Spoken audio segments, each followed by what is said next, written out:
Assalamualaikum warahmatullahi wabarakatuh. Bagaimana kabarnya siswa-siswi kelas 12 Madrasah Aliyah Negeri 1 Balangan?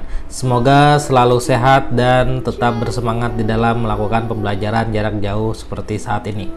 Pada kesempatan ini kita mulai masuk ke pembahasan pertama dari mata pelajaran Sejarah Indonesia di kelas 12. Pembahasan pertama atau bab pertama yang akan kita pelajari di pertemuan ini yaitu tentang perjuangan bangsa ini menghadapi ancaman disintegrasi bangsa. Apa itu disintegrasi? Ya, kita kasih garis merah sebagai poin utama di bab ini yaitu disintegrasi. Apa itu disintegrasi? Disintegrasi lawan dari kata integritasi.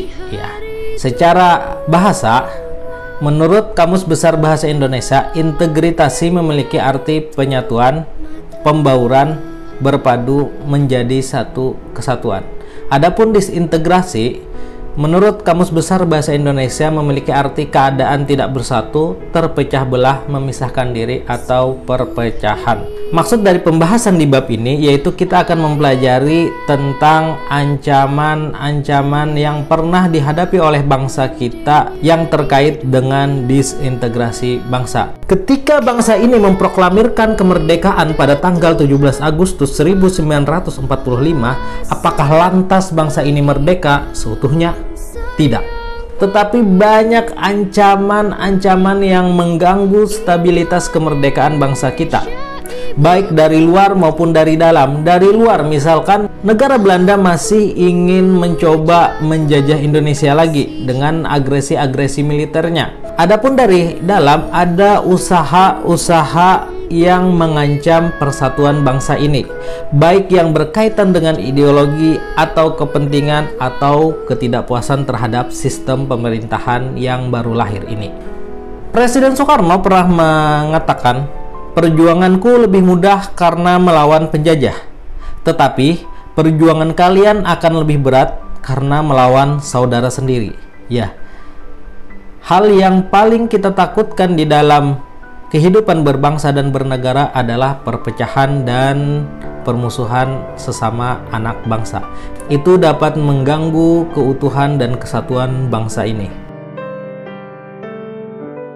Indonesia adalah negara yang sangat luas yang terdiri dari 17.500 pulau. Ada sekitar 300 etnis di Indonesia yang tersebar menjadi 1.340 suku, menggunakan 737 bahasa, serta ada 6 bahasa resmi serta puluhan aliran kepercayaan yang dianut oleh bangsa ini.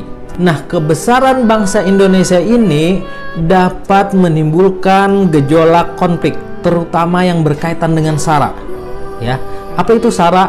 Suku, agama, ras, dan antar golongan. Kita pernah mengalami beberapa konflik yang sifatnya sara, seperti konflik antar agama di Maluku dan Halmahera, konflik antar suku di Sambas dan Sampit. Ya, itu hal-hal yang terjadi karena luasnya Indonesia ini, beragamnya Indonesia, pluralnya Indonesia. Nah, ketika terjadi perang di Indonesia atau perpecahan bangsa ini, siapa yang rugi? Ya, yang rugi adalah bangsa Indonesia itu sendiri. Kenapa? Karena seluruh energi bangsa akan tercurah untuk menyelesaikan problematika disintegrasi bangsa ini. Jika pikiran kita terfokus pada perpecahan sosial antar anak bangsa, kita tidak akan bisa mengurusi ekonomi, kita tidak akan bisa mengurusi pendidikan, kita tidak akan merasakan kemajuan teknologi jika pikiran kita terfokus pada perpecahan sosial antar anak bangsa. Ya. Yang rugi siapa? Yang rugi adalah kita sendiri. Kita akan mulai membahas beragam pergolakan dalam negeri pada rentang tahun 1948 hingga tahun 1965, terutama yang berkaitan dengan usaha-usaha untuk memisahkan atau memecah belah bangsa ini. Sejarah pergolakan dan konflik di Indonesia selama masa rentang 1948 hingga 1965 itu dapat dikelompokkan menjadi 3 bentuk pergolakan. Yang pertama, pergolakan yang berkaitan dengan ideologi. Yang kedua, pergolakan yang berkaitan dengan kepentingan. Yang ketiga adalah pergolakan yang berkaitan dengan sistem pemerintahan. Kita bahas yang pertama dulu, yaitu pergolakan yang berkaitan dengan ideologi. Apa itu ideologi? Ya. Ideologi adalah gagasan, kepercayaan, ide yang diyakini dalam menjalani kehidupan. Ada berbagai macam ideologi yang dianut oleh umat manusia di dunia ini. Ada yang berideologi liberalisme, komunisme, islamisme, fasisme, kaufanisme, dan lain sebagainya. Ada 3 pergolakan di dalam negeri yang berkaitan dengan ideologi. Yang pertama adalah pemberontakan PKI di Madiun pada tahun 1948. Yang kedua adalah pemberontakan Darul Islam atau DITII pada tahun 1949. Yang ketiga adalah pemberontakan Gerakan 30 September yang dilakukan oleh PKI. Yang pertama kita bahas pemberontakan PKI di Madiun pada tahun 1948. Pada masa awal kemerdekaan Indonesia ada 3 partai besar di perpolitikan Indonesia, yaitu yang pertama adalah Partai Nasionalis Indonesia yang dikomandoi oleh Soekarno. Yang kedua adalah Partai Masyumi, Majelis Syuro Muslimin Indonesia, ini adalah partai Islam. Yang ketiga adalah Partai Komunis Indonesia yang berhaluan komunisme. Pada tahun 1948, Partai Komunis Indonesia atau PKI mulai memiliki sikap yang berseberangan dengan pemerintah, terutama saat PKI dipimpin oleh Musso dan Amir Syarifuddin. Musso yang baru kembali dari Moskow, Uni Soviet, menawarkan doktrin jalan baru sebagai strategi perjuangan bangsa yang intinya akan menjadikan negara ini sebagai negara komunis dengan PKI sebagai partai tunggal dan sejalan dengan perjuangan komunis internasional. Memang pada saat itu Uni Soviet adalah pusat komunis di dunia. Hal tersebut tentu membuat hubungan antara PKI dengan kubu nasionalis agama menjadi renggang dan memanas. PKI kerap menghasut serikat buruh dan petani untuk melakukan demonstrasi dan pemogokan. Tentu ini sangat mengganggu stabilitas politik Indonesia di masa gejolak pasca kemerdekaan. Karena pada masa awal kemerdekaan, Indonesia mulai membenahi ekonomi. Indonesia mulai memperkuat militer. Indonesia mulai memperjuangkan pendidikan. Indonesia masih berjuang untuk mendapat pengakuan internasional sebagai negara merdeka dan melawan diplomasi Belanda yang masih ingin menjajah Indonesia. Ketika di dalam negeri masih banyak terjadi pergolakan yang dimotori oleh PKI, tentu itu sangat mengganggu stabilitas politik di dalam negeri. Musso selaku pimpinan PKI juga kerap mengeluarkan pernyataan-pernyataan yang mengecam pemerintah dan membahayakan diplomasi Indonesia melawan Belanda yang pada saat itu ditengahi oleh Amerika Serikat. Indonesia masih berjuang di tataran internasional dan melawan Belanda. Karena Belanda masih menjajah Indonesia, Indonesia ingin mendapat pengakuan sebagai negara merdeka di dunia internasional. Pada saat itu, perperangan diplomasi antara Belanda dan Indonesia ditengahi oleh Amerika Serikat. Kita tahu Amerika Serikat berideologi liberal kapitalis. Itu sangat bertentangan dengan negara Uni Soviet yang berideologi komunis sosialis. PKI sebagai partai komunis di Indonesia tentu sangat mendukung dan berpihak kepada Uni Soviet. Sedangkan Uni Soviet dan Amerika sedang terjadi perang dingin, perang ideologi.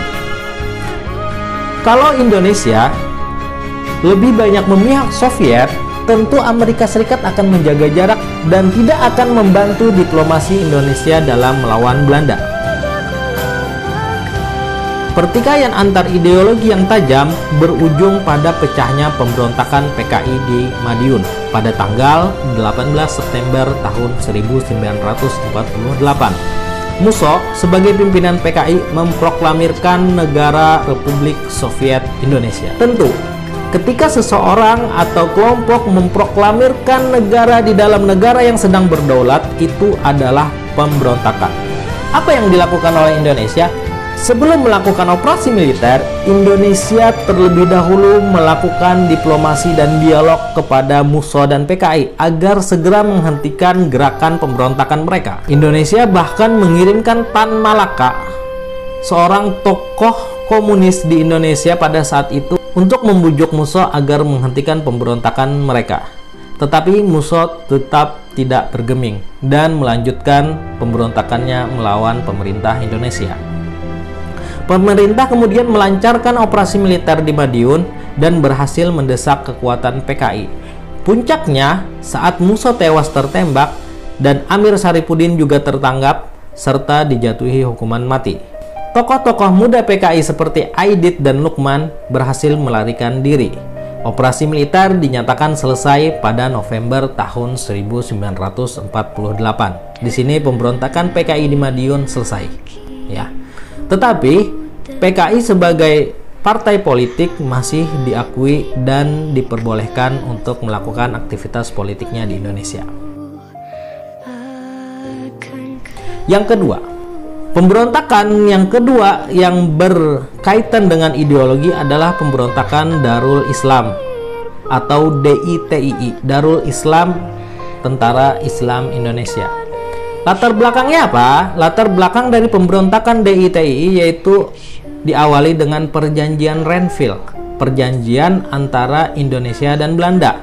Salah satu poin di dalam perjanjian Renville adalah mengharuskan pasukan Indonesia yang ada di Jawa Barat agar pindah ke Jawa Tengah, karena di Jawa Barat akan dibuat negara serikat dengan nama Negara Serikat Pasundan, dan itu terpisah dengan negara Indonesia yang berpusat di Yogyakarta dan Jawa Tengah. Pasukan Hizbullah dan Sabilillah yang merupakan Laskar Rakyat di bawah komando Kartosuwiryo menolak pindah dan tetap bertahan di Jawa Barat dan membentuk Tentara Islam Indonesia.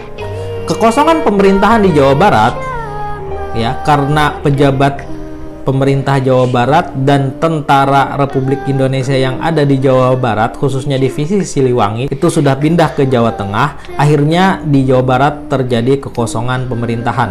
Kekosongan pemerintahan di Jawa Barat dimanfaatkan oleh Kartosuwiryo untuk membentuk negara Islam atau Darul Islam yang didukung oleh Tentara Islam Indonesia pada tanggal 7 Agustus 1949 di Tasikmalaya, Jawa Barat. Meskipun pada awal pembentukan DITII sebagai upaya melawan Belanda yang akan menguasai Jawa Barat, tetapi pada akhirnya malah bertentangan dengan pemerintah Indonesia karena DITII tidak mengakui pasukan Siliwangi yang akan kembali ke Jawa Barat. Ketika selesai perjanjian Renville, Jawa Barat kembali masuk dalam wilayah Indonesia. Tentu tentara Indonesia khususnya divisi Siliwangi yang awalnya berada di Jawa Barat akan kembali lagi ke Jawa Barat.